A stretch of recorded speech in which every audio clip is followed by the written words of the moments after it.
जय श्री गणेश भक्तों, आपका स्वागत श्री भागवत महापुराण के 11वें स्कंद में का प्रथम अध्याय का हम पान कर रहे हैं। वसुदेवं सुतं देवं कंसचारूरमर्दनं देवकी परमानंदं श्रीकृष्ण वंदे जगद्गुरु। श्री कृष्ण शरणं गोपाल शरणं श्री कृष्ण शरणं गोपाल शरणं मेरे बाके बिहारी नंदलाल शरणं मेरे बाके बिहारी नंदलाल शरणं श्री कृष्ण शरणं गोपाल शरणं श्री कृष्ण शरणं गोपाल शरणं मेरे बाके बिहारी नंदलाल शरणं मेरे बाके बिहारी नंदलाल शरणं श्री कृष्ण शरणं गोपाल शरणं श्री कृष्ण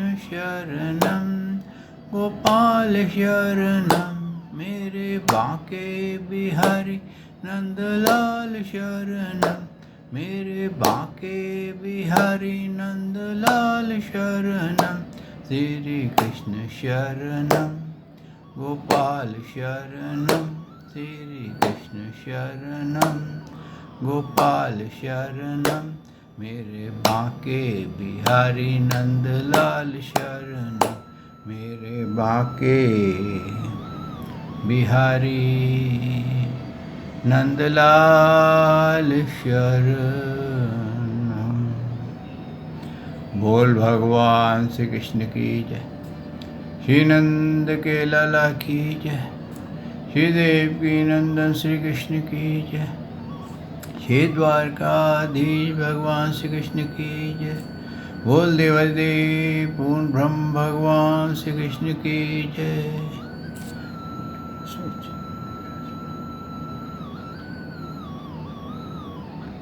जय श्री कृष्ण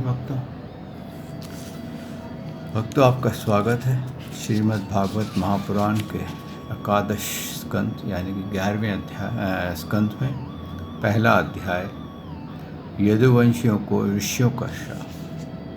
भक्तों, हमने श्रवण किया कि भगवान ने किस प्रकार से ब्रह्मा जी की प्रार्थना पर इस पृथ्वी का भार उतारना शुरू किया था।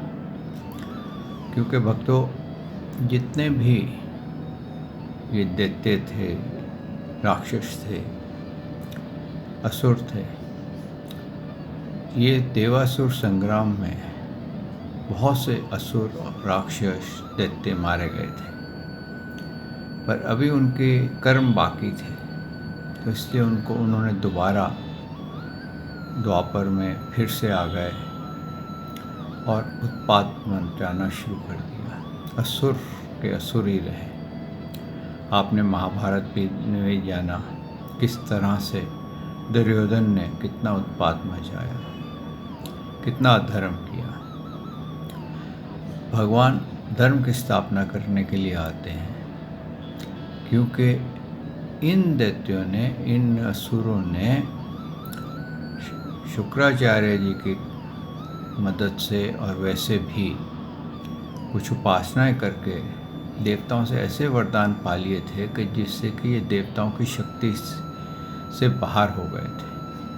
यानी कि देवता उनको मार नहीं सकते थे। जैसे कि आपने वृतासुर का गाथा सुनी कि शिव जी से वरदान पा लिया उसने कि मैं जिसके सर पे हाथ रखूँ वो भस्म हो जाए। वो शिव जी के सर पे हाथ रखने लग गया, तो शिव जी के पास उसका रोकने का कोई वो नहीं थी, शक्ति नहीं थी, निवारण नहीं हो सकता था।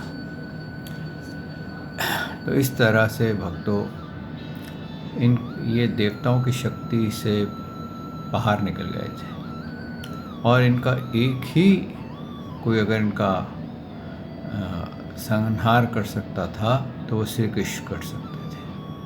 और श्री कृष्ण ने भी जिसका संहार किया उन सबको सद्गति दी है। पापी से पापी को भी उन्होंने सद्गति दी है।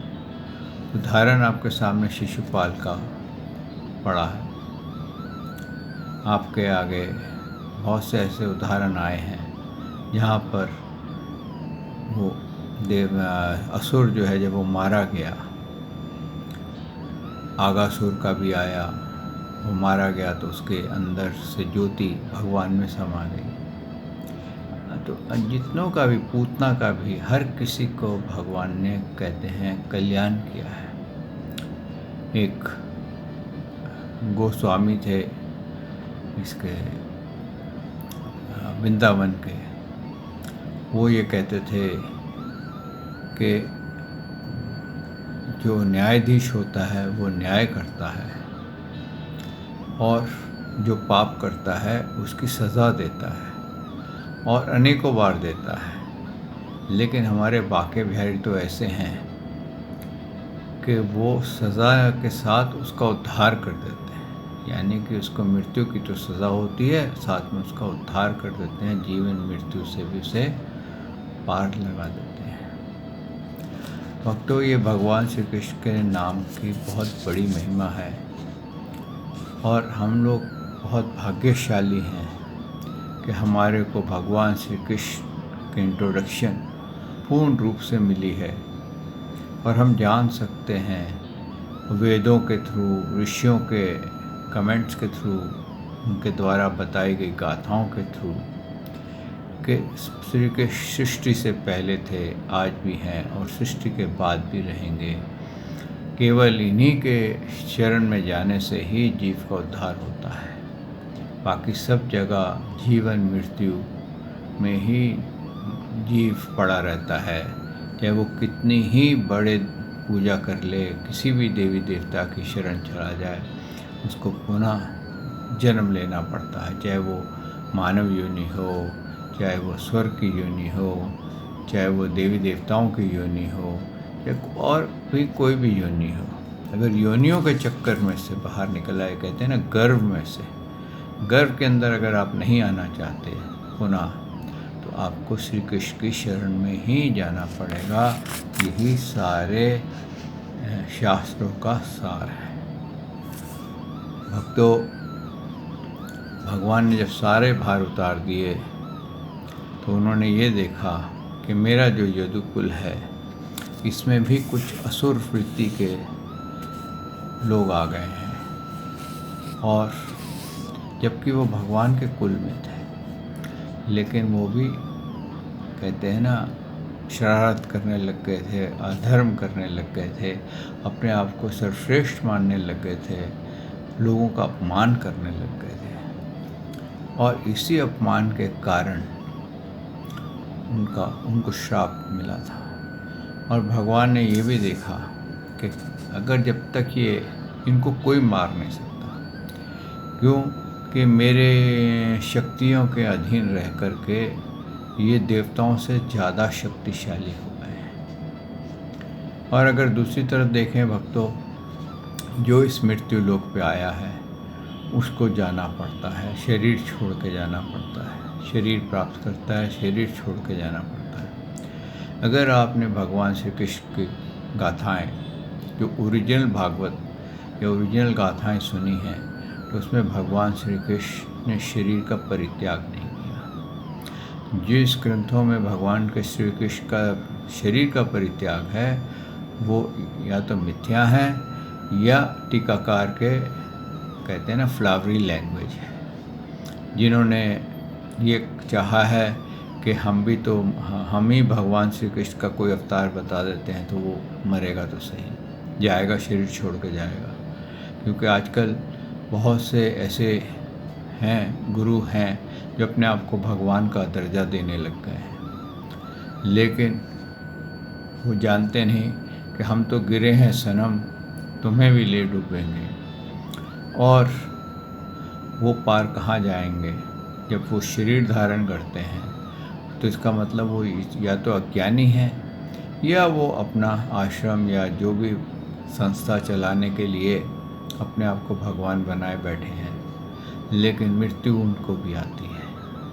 तो भगवान ने कभी शरीर का परित्याग नहीं किया। जब वो धरती से गए तो सह शरीर यानी कि जो शरीर उनका था वही शरीर एक ज्योति के रूप में कहते हैं कन्वर्ट हो गया था। यानी कि वो उसमें से एक ऐसी लाइट निकल रही थी जब वो यहाँ से गए हैं कि जैसे कि आकाश में बिजली कड़कती है, आपने देखा होगा। तो आपने अगर कभी बिजली गिरने का दृश्य देखा हो तो कैसे लगता है कि आकाश से एक लाइट नीचे आ रही है धरती की तरफ। अब वैसे ही भगवान जो थे जब गए तो बिल्कुल उसी लाइट की तरह आकाश की तरफ चले गए थे। तो भक्तों, कहने का तात्पर्य यह है कि भगवान ने यहाँ पर एक उदाहरण सेट किया है कि मृत्यु लोक में कोई भी अमर नहीं हो सकता। जो आया है उसको जाना ही है। हालांकि उनका जो परिवार था उसका कोई संहार नहीं कर सकता था।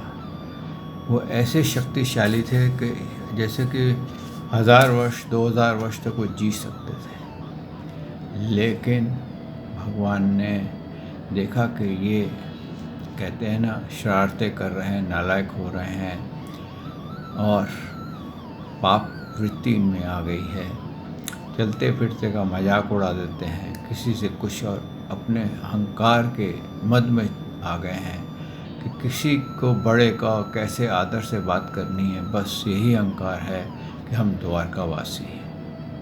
तो ये सोच करके भगवान ने कहते हैं अपने परिवार का संहार करवाया था।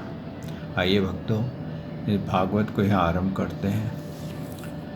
सच्चिदानंद रूपाय विश्वोत्पत्ते आदि हेतवे ताप्तय विनाशाय श्री कृष्णाय वयं नमो नमः।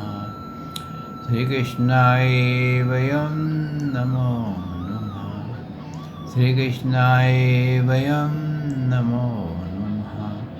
श्री कृष्णाय वयं नमो नमः। बोल देवादिदेव पूर्ण ब्रह्म भगवान श्री कृष्ण की सदा ही जय।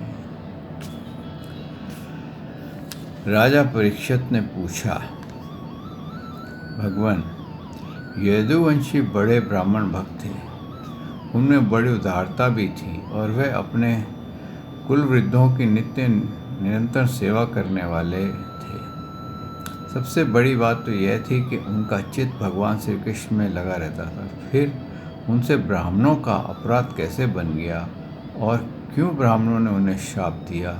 भगवान के परम प्रेमी विप्र, उस शाप का कारण क्या था तथा क्या स्वरूप था? समस्त यदुवंशियों के आत्मा, स्वामी और प्रियतम एकमात्र भगवान श्री कृष्ण ही थे। फिर उनमें फूट कैसे हुई? दूसरी दृष्टि से देखा जाए तो वह सब ऋषि अद्वैत दर्शी थे। फिर उनको ऐसे भेद दृष्टि कैसे हुई? ये सब आप कृपा करके मुझे बतलाइए। देखिए, बहुत सारे प्रश्न हैं और यही प्रश्नों का भागवत का विश्राम भी होता है। इन्हीं प्रश्नों के उत्तर में भागवत का विश्राम भी होता है कि जो ऋषि थे, यहाँ पर परीक्षित जी ने ये पूछा है कि जो ऋषि थे वो भी तो भगवान के भक्त थे, तो उनमें ऐसा कैसे हो गया कि उनके अंदर ऐसा क्रोध कैसे आ गया कि भगवान के ही बालकों को श्राप दे दिया? तो इस पर सुखदेव जी ने कहा, भगवान श्री कृष्ण वह शरीर धारण करके जिससे संपूर्ण सुंदर पदार्थ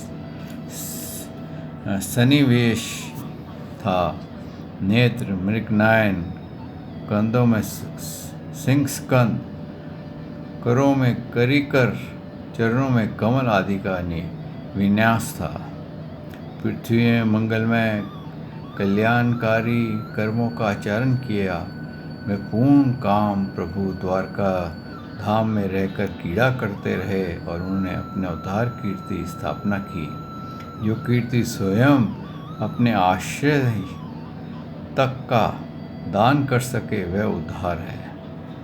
अंत में श्री हरि ने अपने कुल के संहार उपसंहार की इच्छा की, क्योंकि अब पृथ्वी का भार उतारना में इतना ही कार्य शेष था। भगवान श्री कृष्ण ने ऐसा परम मंगलमय और पुण्य प्राप्त कर्म किए जिनका गान करने वाले लोगों के सारे कलिमल नष्ट हो जाते हैं। अब भगवान श्री कृष्ण महाराज ने उग्रसेन की राजधानी द्वारकापुरी में वसुदेव के घर यादवों का संहार करने के काल रूप से ही निवास कर रहे थे। अब क्या है, भगवान तो काल रूप भी हैं। अब वो कहते हैं कि उनके जो था कि भाई अब ये भी पृथ्वी का भार है, इनको कोई मार नहीं सकता, ये भी अधर्म के मार्ग पे चल रहे हैं, तो इनका भी संहार करना चाहिए अपने कुल का। इसी को वैराग्य बोलते हैं। जिसके अंदर मोह ना हो उनका, वो जानते थे कि मेरा कुल है, मेरे बालक हैं, लेकिन उन्हीं का ही वो संहार कर रहे थे। इसी क्योंकि वो उच्छृंखल हो गए थे, पापी हो गए थे। उनके मन में अहंकार ने ऐसा जगह बना दी थी कि वो किसी का भी हंसी उड़ा देते थे, किसी के साथ भी कुछ भी दुर्व्यवहार कर देते थे। जबकि परीक्षित जी ने कहा कि वो सब बड़े भक्त थे, सब कुछ था, लेकिन उनके अंदर चंचलता बहुत भर गई थी। कहते हैं उसके बाद उन्होंने उस समय उनके विदा कर देने पर भी विश्वामित्र, असत्य, कर्ण, दुर्वासा, भृगु, अंगिरा, कश्यप, वामदेव, अत्रि, वशिष्ठ और नारद आदि बड़े बड़े ऋषि मुनि द्वारका के पास ही पिंडारक क्षेत्र में जाकर के निवास करने लगे। क्या है कि बड़े बड़े ऋषि जो थे ये भगवान के भक्त थे। इनकी बड़ी इच्छा थी कि वो प्रभु के दर्शन हर रोज़ कर सके, हर पल कर सके, क्योंकि भगवान के धाम में भी इनके जाने का समय नहीं था।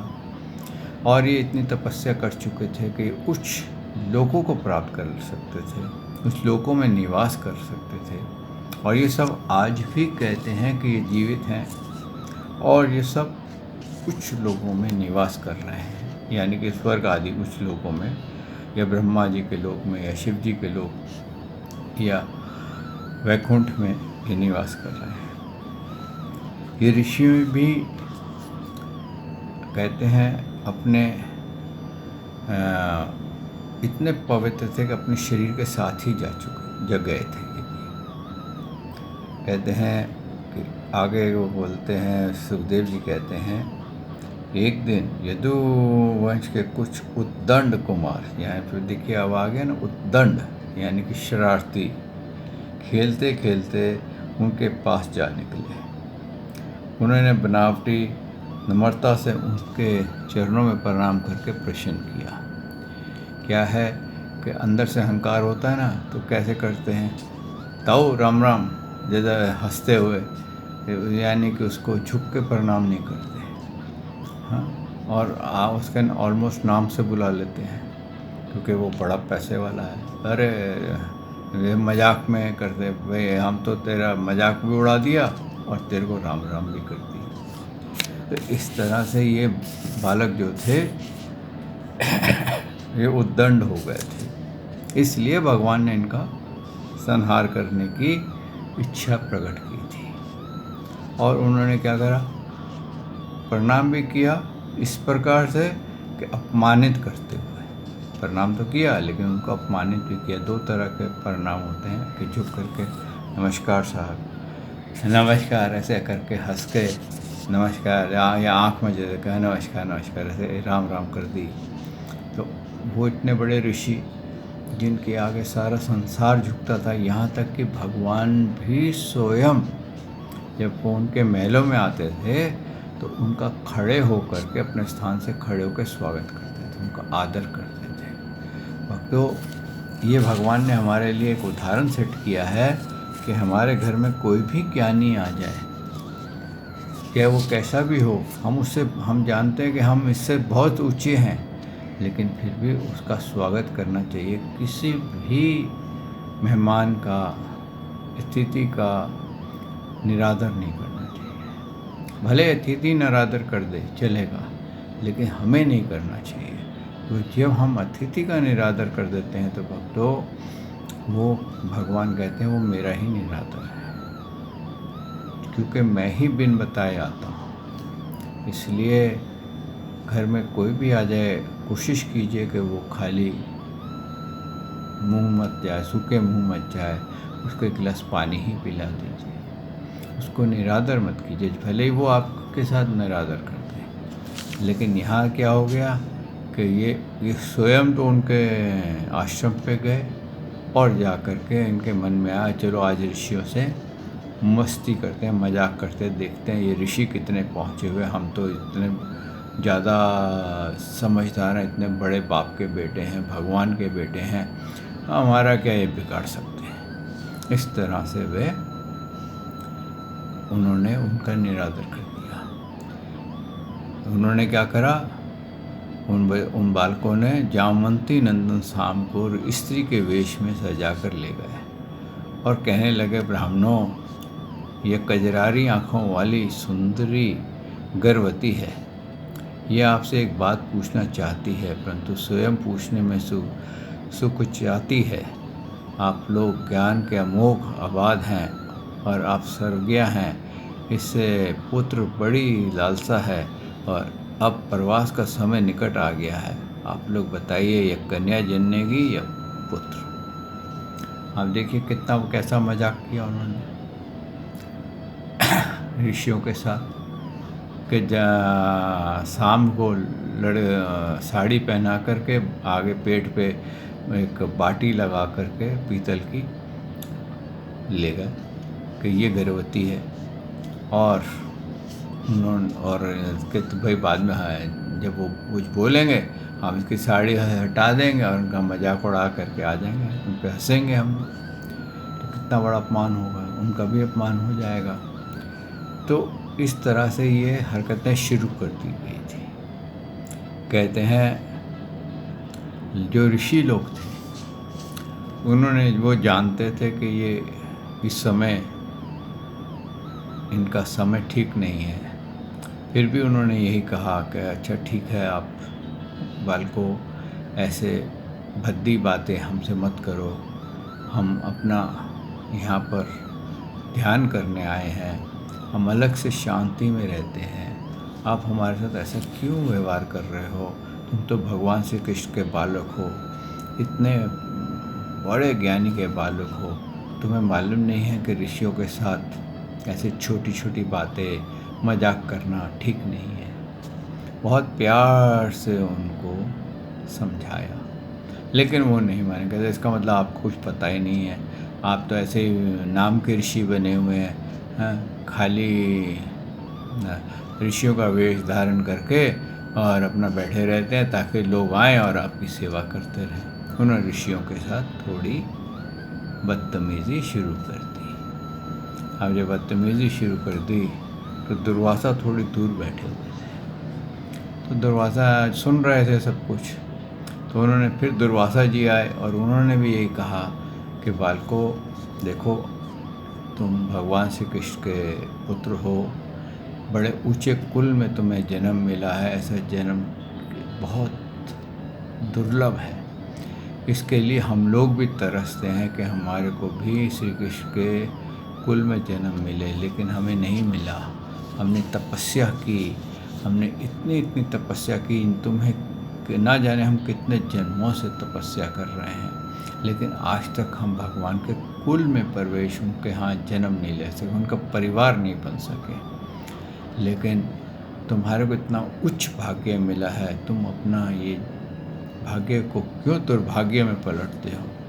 जाओ, जा कर के अपने द्वारका में जाओ, आनंद से रहो और हमें भी आनंद से रहने दो। लेकिन कहते हैं ना, विनाश काले विपरीत बुद्धि। उन्होंने दुर्वासा का भी मजाक उड़ा दिया कि दुर्वासा ये छोड़ो, आपको भी कुछ आता नहीं, क्रोधी ऋषि बने हुए हो और वैसे ऋषि का ढोंग कर रहे हो और अपने आप को इतना बड़ा ऋषि बताते हो, अगर इतनी आपके अंदर शक्ति है तो बताओ इसका ये लड़का जमेगी या लड़की, ये क्या जनेगी। तो दुर्वासा जी को बहुत क्रोध आया। जब क्रोध आया तो जानते हैं दुर्वासा के ज़बान पे श्राप रहता है। तो उन्होंने कहा, मूर्खो, ये ऐसा मूसल पैदा करेगी जो तुम्हारे कुल का नाश करने वाला होगा। मुनियों की यह बात सुन के वे बालक बहुत ही डर गए। उन्होंने तुरंत शाम के पेट को खोलकर देखा तो उसमें सचमुच उसमें जो बाटी बांधी थी वो एक लोहे का मूसल बन गया। ये थी ऋषियों की शक्ति। तो श्राप कैसा दिया कि ऐसा मूसल जमेगी जिससे कि तुम्हारे कुल का संहार हो जाएगा। अब तो वे पछताने लगे और कहने लगे, हम बड़े अभागे हैं, देखो हम लोगों ने ये क्या अनर्थ कर डाला। अब लोग क्या हमें क्या कहेंगे। इस प्रकार बहुत ही घबरा गए तथा मूसल लेकर के अपने निवास स्थान पर गए। उस समय उनके चेहरे फीके पड़ गए थे, मुख कुम्हला गया था। उन्होंने भरी सभा में सब यादवों के सामने ले जाकर के मूसल रख दिया और राजा उग्रसेन से सारी घटना कह सुनाई। राजन, जब ये सब लोग ब्राह्मणों के श्राप की बात सुनी और अपनी आंखों से उस मूसल को देखा, तब सब के सब द्वारकावासी विस्मित और भयभीत हो गए, क्योंकि वे जानते थे कि ब्राह्मणों का श्राप कभी झूठा नहीं होता, और विशेषकर दुर्वासा जी का। यदुराज उग्रसेन ने मूसल का चूरा चूरा कर डालना और उसे चूरे तथा लोहे के बचे हुए छोटे से टुकड़े को समुद्र में फेंकवा दिया। अब क्या हुआ, जो उग्रसेन जी थे, क्योंकि भगवान श्री कृष्ण और बलराम वहाँ नहीं थे, उनसे पूछा भी नहीं गया, उनको बताया भी नहीं गया, तो उग्रसेन जी ने खुद ही कहते हैं ना, हुक्म दे दिया इस मूसल को एकदम बारीक घिस करके पाउडर बना करके, रेत बना करके इसको समुद्र में डाल दिया। तो जो घिसने वाला था उन्होंने सारा मूसल पत्थर पे रगड़ रगड़ रगड़ रगड़ के घिस के एकदम चूरा बना दिया। एक छोटा सा टुकड़ा उसका अंत में बच गया, तो उसको थक गया था। उसके मन में आया, ये टुकड़ा क्या क्या किसी का संहार करेगा। उसने वो टुकड़ा भी समुद्र में डाल दिया। कहते हैं परीक्षित, उस लोहे के टुकड़े को एक मछली निकल गई और चूरा तरंगों के साथ बहकर समुद्र के किनारे आ गया। मैं थोड़े दिनों में एक बिना गांठ की घास सरकंडे के रूप में उगाया। मछली मारने वाले ने मछुआ ने समुद्र में द्वारका की मछलियों के साथ उस मछली को भी पकड़ लिया। उसके पेट में जो लोहे का टुकड़ा था उसको जरा नाम के व्याध ने अपने बाण के नोक में लगा लिया। अब क्या हो गया, ये पूरी तैयारी हो गई। वो मरेंगे किससे? इस मूसल के चूरे से। और ये इससे क्या हो गया, एक सरकंडे पैदा हो गए जो कि घास के रूप में थे।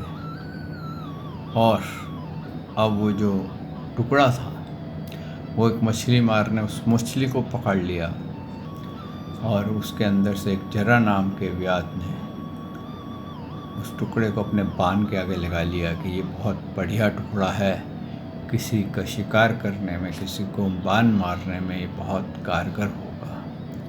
तो भक्तों, ये सारी प्लानिंग कहते हैं ऑटोमेटिक होती गई, और ये किसी को इस बात का पता नहीं चला। और इस तरह से कहते हैं कि भगवान की लीला, भगवान का माया ने सबको मोहित कर रखा था। किसी को पता नहीं था कि ये कार्य प्रभु की इच्छा से हो रहा है। वो चाहते तो भगवान की शरण जाते थे, और अपनी ये जो हरकतें कर रहे थे ये अगर नहीं करते थे तो शायद भगवान उनको क्षमा करके छोड़ देते थे। लेकिन देखिए, ये मृत्यु लोक है। बड़े बड़े राजा आए और चले गए, कितनों का नाम निशान भी नहीं है। जिनके के ऐसा कहा जाता है वंश कभी ख़त्म नहीं होएगा, वो भी नहीं रहे। पांडवों का वंश कभी समाप्त नहीं होगा, वो भी चले गए। भगवान श्री कृष्ण का वंश कभी समाप्त नहीं हो सकता था, वो भी चले गए। ऐसे चंद्रगुप्त मौर्य, चाणक्य, समुद्रगुप्त और अनेकों बड़े बड़े राजा आए जिनका गोल्डन पीरियड आया, लेकिन वो वंश उनका नहीं चले, थोड़ी देर चले ख़त्म हो गए।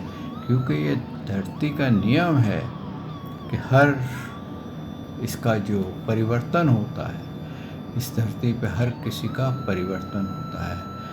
कभी आप गौर करेंगे, हो सकता है आपके आसपास वाले गौर करें, जो पहले बहुत अमीर थे आज वो गरीब हो रहे हैं, और जो बहुत गरीब थे वो आज बेहद अमीर हो रहे हैं। तो ये परिवर्तन धरती पे चलता ही जाता है, और ये परिवर्तन ही संसार का जीवन है, ये परिवर्तन ही माया है। तो यहाँ पर भक्तों, आज पहले अध्याय का विश्राम होता है, और आपके आशीर्वाद से मैं भी वाणी को विश्राम देता हूँ। कल भगवान ने चाहा तो मैं आपकी सेवा में हाजिर होऊंगा, और फिर द्वितीय अध्याय का पान करेंगे। श्री कृष्ण शरणम गोपाल शरणम, श्री कृष्ण शरणम गोपाल शरणम, मेरे बांके बिहारी नंदलाल शरणम, मेरे बांके बिहारी नंदलाल शरणम, श्री कृष्ण शरणम गोपाल शरणम, श्री कृष्ण शरणम गोपाल शरणम, मेरे बांके बिहारी नंदलाल शरणम, मेरे बांके बिहारी नंदलाल शरणम।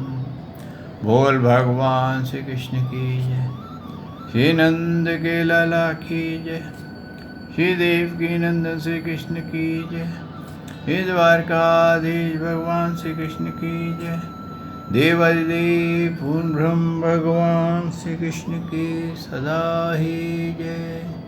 जय श्री कृष्ण भक्तों।